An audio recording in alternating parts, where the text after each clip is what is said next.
We need to get the corruption out of FDA, out of NIH, out of CDC, and make them function as they're supposed to function. Robert F. Kennedy Jr. joins Fox News for his first interview since dropping out of the presidential race and getting behind Donald Trump, and his family is outraged. I completely disavow and separate and dissociate myself from Robert Kennedy Jr. And tonight, our own Tammy Bruce is here with her open letter to RFK Jr.'s sister that has everyone talking. That's coming up, but first, RFK Jr. and what led him to drop out. Here's Fox News correspondent Madeline Rivera. Robert F. Kennedy Jr.'s decision to suspend his campaign and back former President Trump was slammed by his family members as a betrayal, but he says he wasn't driven by animosity. I don't act out of anger or revenge or resentment. It's a bad motivation. It's like swallowing poison and hoping someone else will die. And so I don't do it. It became clear to me that I did not have a path to victory. 16 months of censorship, of not being able to get on any network really except for Fox. And I had, in fact, when Ross Perot ran, in the 10 months that he ran, he had 34 appearances on the networks. I had 2 appearances in 16 months. So I was blocked out from the networks. I was blocked out from the debate. I had no path to victory. Kennedy and Trump agreed to form a unity government. That appears to be the extent of their relationship at this point. Kennedy says there are no guarantees that he'll be offered a position in the Trump administration, even though Trump said he'd be open to the possibility. He invited me to form a unity government. We agreed that we'd be able to continue to criticize each other on issues on which we don't agree. But these issues are so important in their way of unifying our country. The jury is out on whether Kennedy helps Trump's bid. His polling took a major hit, dipping into the low single digits after President Biden dropped out of the race. But Fox News polls last month show Kennedy pulling support from Trump in key battleground states like Pennsylvania and Wisconsin. So Trump is hoping he can draw some of those backers to his camp. The Democratic National Committee was quick to brush off Kennedy's endorsement, saying, quote, good riddance. They're coming off a high after last week's convention. Vice President Kamala Harris's campaign says they've raised a record $540 million since they launched last month. And this week, they're kicking off a bus tour in Georgia. This is the first time Harris and her running mate Tim Walz will campaign together in the state. Yet criticisms that her speech at the DNC lacked policy particulars or that she has yet to give a sit-down interview continue to hound her. Trump is expected to head to Michigan and Pennsylvania this week. Lauren? Maddie, thank you very much. Well, 10 weeks to go. Lisa, I mean, as you read the tea leaves here, does Kennedy endorsing Trump help Trump, especially in the battlegrounds? Well, it does, because often these races are within the margins, and he helps Donald Trump increase those margins. But look, there's an easy way to tell who's in political office for the right reasons or not. Look at who's taking the hits and look at who's just trying to get rich and want power. The Democrat Party, they're only in public service for themselves, not for the public. I mean, look at the Obamas, increased their net worth by tens of millions of dollars after leaving the office. Joe Biden and his family leveraging various offices to get rich. Donald Trump is a billionaire. He didn't need this in 2016. He ran because he's a patriot, because he cared about the forgotten men and women. And what does he face as a result? Assassination, potential jail, investigations. RFK Jr. is a Kennedy. He could just coast off his last name. He's rich.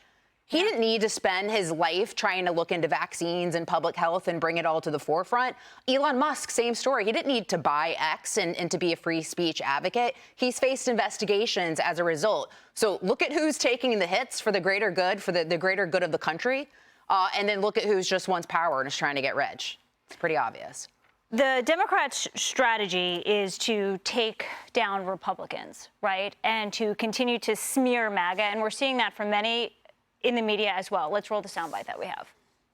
My predecessor and extreme MAGA friends are responsible for taking away other fundamental freedoms. MAGA Republicans. MAGA Republicans. MAGA Republicans. MAGA Republican agenda. MAGA Republicans. The extreme MAGA Republicans. MAGA Republicans. MAGA Republicans. MAGA Republican agenda. As if it's a bad thing, but this is what RFK Jr. says about MAGA. What MAGA really means, and I quote, "The phrase has troubled liberals who think it is a call for a return to an America before civil rights, gay rights, and women's rights. But I have a more generous interpretation, one that is truer to my experience of Donald Trump as he is today. Make America Great Again recalls a nation brimming with vitality, with a can-do spirit, with hope and a belief in itself. It was an America that was beginning to confront its darker shadows, could acknowledge the injustice in its past and present, yet at the same time could celebrate its successes. It was a nation of broad prosperity, the world's most vibrant middle class, and an idealistic belief, though not consistently applied, in freedom, justice, and democracy. It was a nation that led the world to innovation, productivity, and technology, and it was the healthiest country in the world. I have talked to many Trump supporters. I have talked with his inner circle. I have talked to the man himself. This is the America they want to restore. Tom, Jason, they tell me to go to Jason. Jason, can't we all unite around that message? You would think. What the Democrats did is they shoved the Kennedy out the door. He wanted to have the debate. He wanted to be in the arena. He wanted to ask the tough questions. But guess what? When it was Biden and Harris, no debates. They forced him off the ballots. They are suing Kennedy every single which way they can to make sure he's off the ballot. And the Kennedys finally said, at least the one smart one, went off and said, you know what? No, I have a place here, and it's called the United States of America, where I get to exercise my free rights, my First Amendment rights. But the Kennedys there and the Democrats, they cannot stand that. Yeah. I love that Kennedy is embracing MAGA in that way. It was a little wordy for me and a little fuzzy. I would say, and Kennedy should come out in front and say this, the Republican Party is changed under MAGA. It is an anti-war party. It is an anti-globalist party, and it is an anti-authoritarian party. That is something that the Democrats used to be able to claim, and with some justification.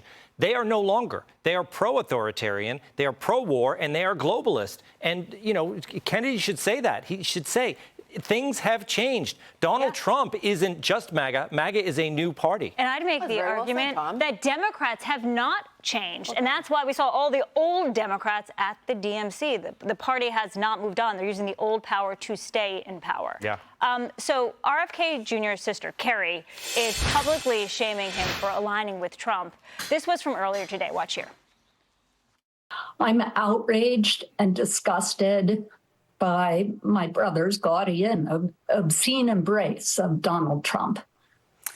And I completely disavow and separate and dissociate myself from Robert Kennedy Jr. in this flagrant and inexplicable effort to desecrate and trample and set fire to my father's memory.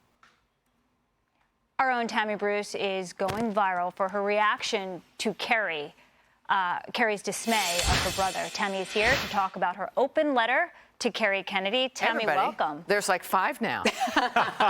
Thanks for having me. I appreciate it. It was a wild evening, and everything. Every day seems to be a little crazy.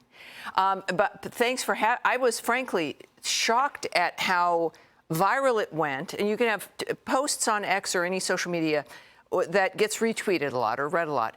The comments, 14,000 plus. That have just been positive. And what's interesting, I think what's important, because my reaction in seeing that, look, we know the Kennedys. I grew up with them. I remember the tears in the household when my mother had voted for him in California and he was murdered that night.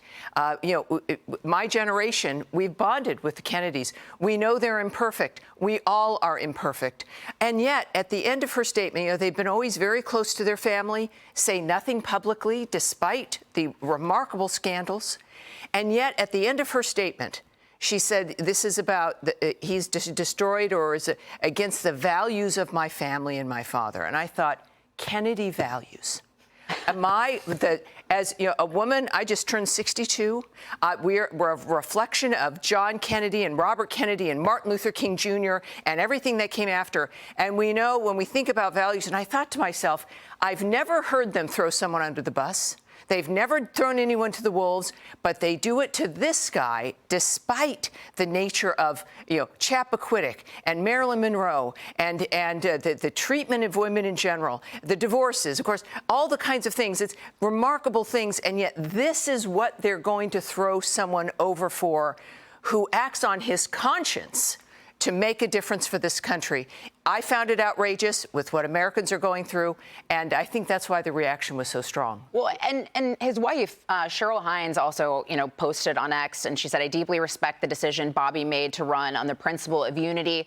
Over the last year and a half, I've met some extraordinary people from all parties, Democrats, Republicans, and independents. It's been my experience that the vast majority of all parties are truly good people who want the best for our country and for each other. Tammy, so many families have been fractured as a result of politics in this modern political era.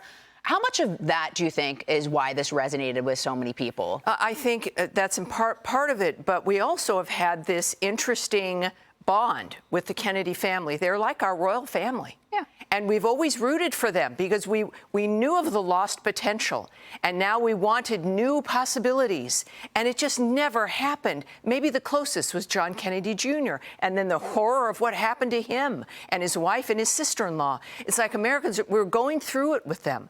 But I think and her statement was perfect. Of course we will disagree. We used to be able to do that. Her sentiment was perfect. We know she doesn't necessarily like what he's done entirely, but they work it out. We know this is what most of us also have gone through. His response to his family's really vile attack on him about betrayal and a sad story and all of that was also measured. It's a fascinating thing to watch. And yes, the reaction, a lot from women, is I think that we haven't really been blunt about, we know what we have put up with. We know that we have supported you despite what you've done. And this is what you do when all we want is a future that American families can trust and that they don't have to worry about if they have gas in the car to go to work, if they can afford eggs this week, if they can walk in their neighborhood, if they're going to be worried about their kid knowing how to read and write even when they're getting their diploma. The Kennedys do not know that life. We do. And after all this support, my goodness, stand with us for 1 minute. And many of his family, Robert Kennedy said, are standing with him. And I think that's an important reminder. It's a big family, and this is his siblings. And that's it. Click here to subscribe to the Fox News YouTube page to catch our hottest interviews and most compelling analysis. You won't get it anywhere else.